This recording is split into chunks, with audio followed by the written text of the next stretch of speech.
first thing we need to do as far as the Miata goes is to clean the engine bay.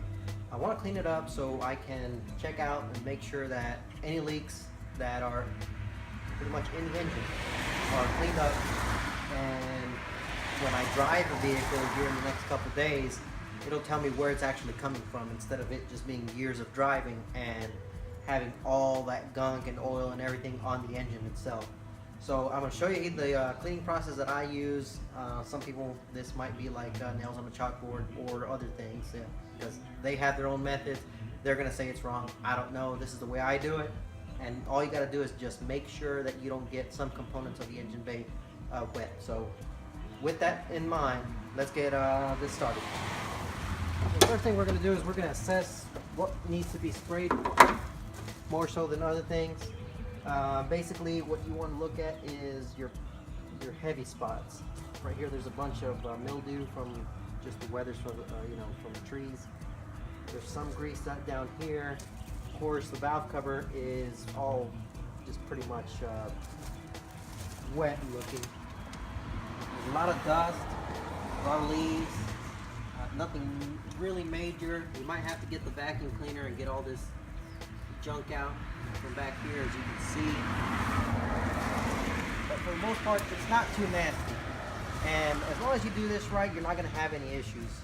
So with that in mind, let's get started, and I'm going to show you a couple of the products that I use in order to clean this and make it look good. Alright, one of the first products I like to use is Purple Power. It's a really strong degreaser, and it gets pretty much everything that you want out of the way, all the hard stuff, all the caked on oil, and all that. So this is just one of them. The other thing that I like to use as the last step is an engine degreaser. This will actually give it like a small amount of clean finish look, and it's not greasy. It just makes it look really good, not dry. And one of these cans for this particular engine should do. And just for some of your hard soils that are on the engine, you really don't want to use the steel one or the brass one, but the plastic one should do just fine for everything else. You can also use a long bristle brush or a toothbrush in some cases, just because it's a smaller head than what these are. So with that in mind, let's get to spraying and cleaning, and we'll go from there. Alright, so first things first, just spray everything down. Just make sure it's all good and wet. Make sure all the heavy soils are done.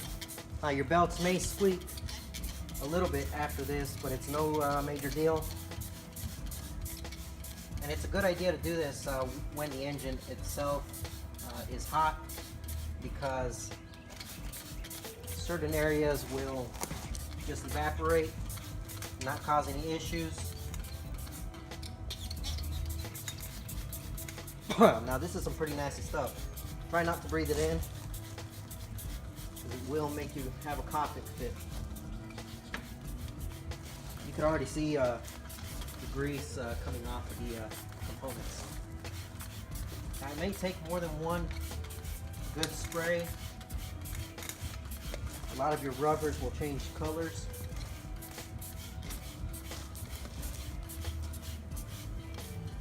And you can do this and say, well, it looks good just like that, but there's always room for improvement. Now, you can use a pressure washer. You don't really need to. I have one, but I'm not going to use it.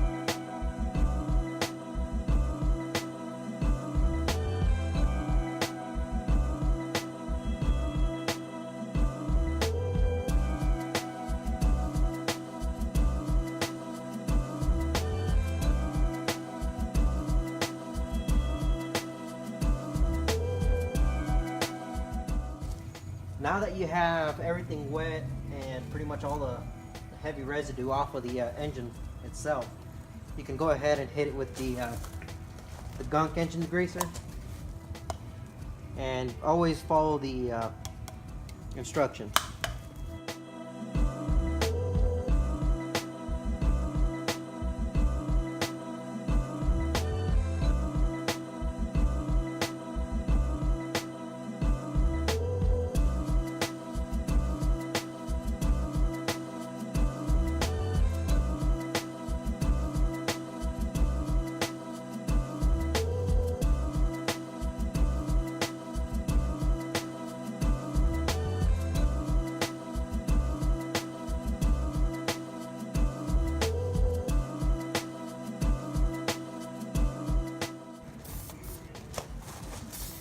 Bunch of stuff down here that I can tell is just got years and years of dried up oil that has dirt caked on it real bad. And I personally don't like to work on an engine that's nasty. Now, this isn't going to hurt all your electronics, it's not, don't worry. If you have an older model, you want to be careful with your distributor. You don't want to get moisture inside of it, because then you'll have a no run or no start problem with it. But on this one, it's no major problem. Now, this only works so good. On some parts you might see, and you might need to spray a little bit more, stronger degreaser on it. And you can just tell just by looking at it and spraying it. Let it sit there for a few minutes, and just go ahead and hit it back.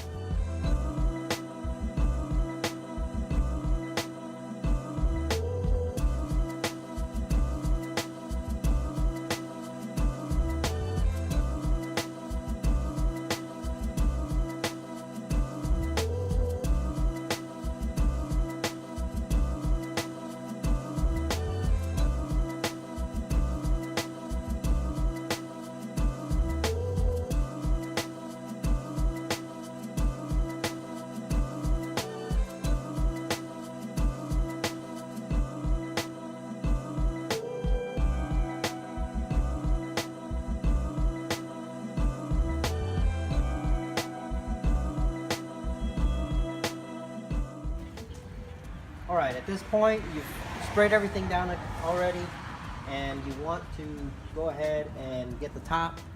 Now, you could do this first, or you could do it last. It doesn't matter. You're still going to spray everything down again anyway. So let's go ahead and spray that down, get it good and wet. That way it looks as clean as the engine does.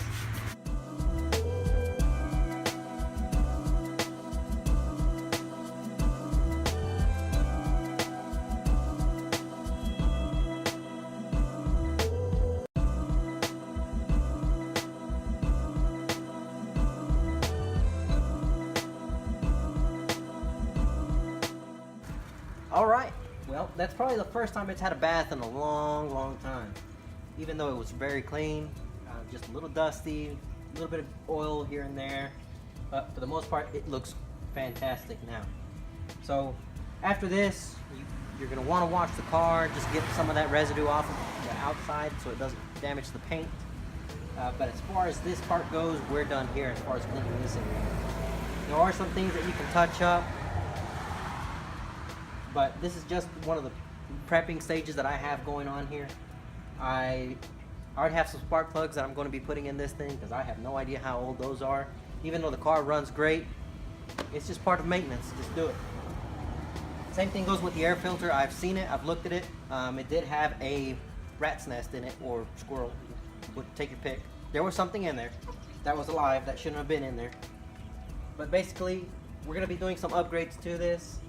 Just going to be a cheap mod just for now until we get the good system in here, and just go from there. Basically, we're starting off here, and we're going to move to the outside.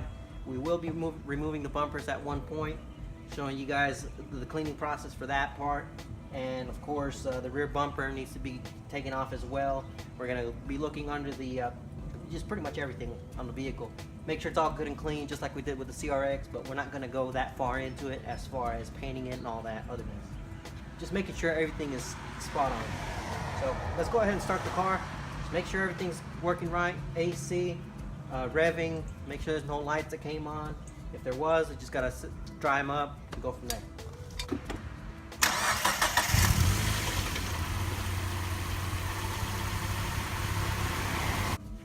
Alright everybody, so that was the engine bay cleanup. We're going to be doing some other things to the engine bay itself, as far as like a small tune-up, changing out the air filter to a conical filter, and I will be getting a true intake system for it soon, but not right now. I want to do some other things first before we get down to that. So the small tune-up is going to be next. After that, we're going to be tackling the inside of the car, getting it all cleaned up, back to a like factory clean setup, reconditioning a few things, cleaning up the carpet, cleaning up the seats, stuff like that. So stay tuned, like and subscribe, and we'll see you on the next episode.